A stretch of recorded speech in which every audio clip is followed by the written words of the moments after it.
Compartilho com você o Evangelho do dia 20 de março, domingo, em nome do Pai, do Filho e do Espírito Santo. Amém.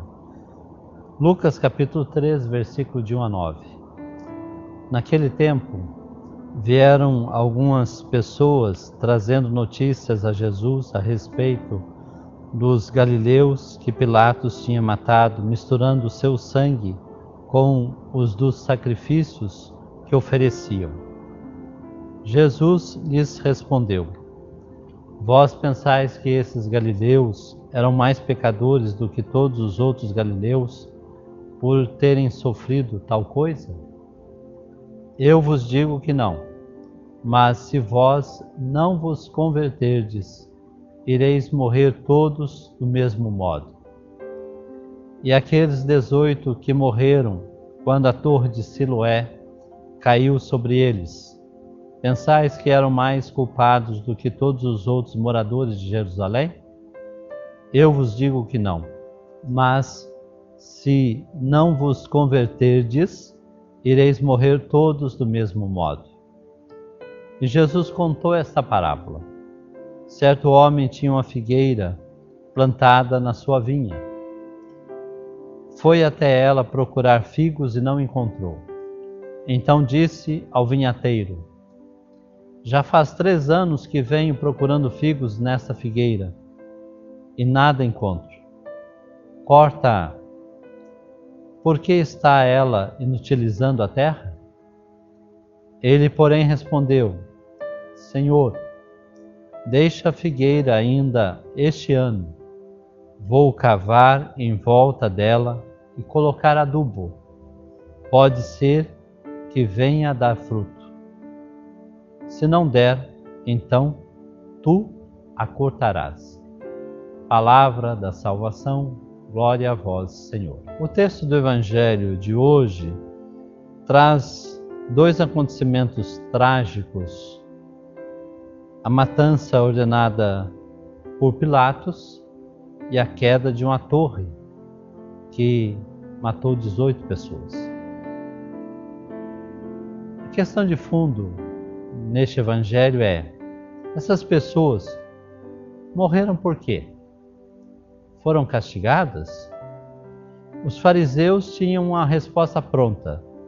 Sustentam que não há castigo sem culpa, enquanto Jesus nega a relação direta entre culpa e acontecimentos trágicos. Há cristãos que pensam como os fariseus, consideram a sorte, a riqueza, a boa saúde como bênção que Deus reserva aos bons e sofrimento como castigo aos pecadores. Jesus ensina que diante dos acontecimentos precisamos acolhê-los como apelo à conversão, à mudança de vida. Que mudança Deus nos pede nesta quaresma? Quando devemos realizar essa mudança? Podemos adiá-la por tempo indefinido?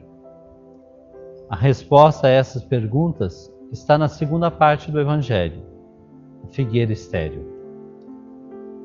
A figueira é um símbolo muito presente na Sagrada Escritura, devido à sua capacidade de produzir muitos frutos, ao menos 2 vezes ao ano. Jesus ensina que nós somos como a figueira, devemos dar frutos saborosos e abundantes sempre. Eis algumas constatações. Há cristãos que foram bem educados na fé, porém se tornaram estéreis. Há famílias que têm tudo para ser fermento, sal, luz, porém vivem fechadas. Há grupos de pastorais, movimentos, que há anos são privilegiados com encontro, retiros, formações, porém produz tão pouco. Há pessoas que participam fielmente na igreja, mas nunca se compromete com os trabalhos na comunidade. Por que não produzem frutos?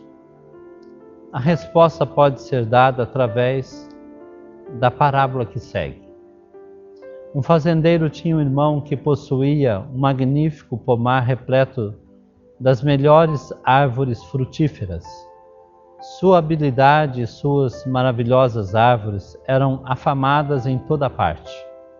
Um dia o fazendeiro foi à cidade visitar o irmão e ficou espantado com as fileiras de árvores que cresciam altiva e perfeitas como velas de cera. Olha, meu irmão, disse o jardineiro, vou lhe dar uma macieira, a melhor do meu pomar. Você e seus filhos e até seus netos irão aproveitar seus frutos. O jardineiro chamou seus auxiliares e ordenou que retirassem a árvore e a levassem para a fazenda do irmão. Assim fizeram. E na manhã seguinte, o fazendeiro ficou indeciso sobre o melhor lugar para plantá-la. Se eu plantar no morro, dizia para si mesmo, o vento pode bater muito forte, arrancando os deliciosos frutos ainda verdes. Se eu plantar muito perto da porta de casa, meus empregados e meus filhos vão apanhar todas as frutas. Depois de pensar muito, resolveu plantar a árvore espremida atrás do estábulo, dizendo para si mesmo, nenhum ladrão sorrateiro vai pensar em olhar lá atrás. Mas que pena, a árvore não deu frutos nesse ano nem no seguinte. O fazendeiro mandou chamar o irmão jardineiro e o repreendeu furiosamente, dizendo, você me enganou, deu-me uma árvore estéril em vez de frutífera. Afinal, já é o terceiro ano e só brotam mesmo as folhas. Quando viu onde a árvore estava plantada, o jardineiro disse, você plantou a árvore num local exposto somente aos ventos frios, sem sol nem calor. Como quer que ela dê flores e frutos? Você plantou a árvore cheia de desconfiança e ganância. Por que você acha que ela vai retribuir com uma rica e generosa colheita? Concluo. A misericórdia divina nos é revelada na parábola na pessoa do divino agricultor. Com esperança ele pede um tempo para cavar, adubar, cuidar da figueira. Eis o que devo permitir que ele faça nessa quaresma em minha vida. Cavar, ou seja, buscar a interioridade, chegar às nossas raízes para que a seiva cristificada pela graça, que é o adubo, se espalhe pela árvore, gerando novos rebentos e frutos. Que Deus nos ajude a superar a nossa esterilidade e produzir muitos frutos. Em nome do Pai, do Filho e do Espírito Santo. Amém. Fique com Deus neste domingo. Amém.